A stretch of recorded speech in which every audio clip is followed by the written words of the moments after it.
சிம்ம ராசிக்கு 2024 வாழ்வியல் பரிகாரமே ஜெயிக்கக்கூடிய அம்சம். கிரகங்கள் எல்லாம் கொடுக்க மாட்டேன்னு சொல்லும்போது நம்ம என்ன பண்ணுறது? வாழ்வியல் பரிகாரம் தான்.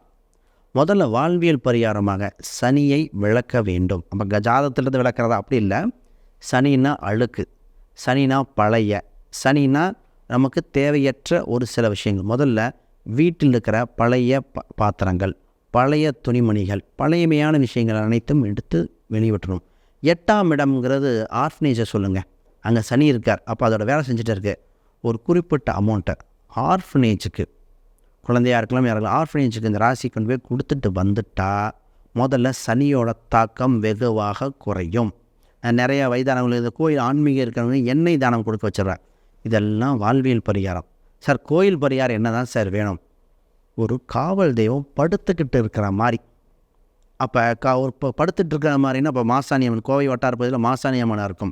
ஒரு சில அங்காள அம்மன்லாம் படுத்துட்டு இருக்கிற மாதிரி இருக்கும்.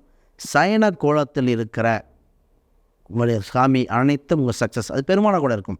சயன கோலத்தில் இருக்கிற ஆண் தெய்வமோ பெண் தெய்வத்தோ பிடிக்கும் பொழுது நிச்சயமாக இந்த ராசிக்கு மீண்டு வர வாய்ப்பு உண்டு.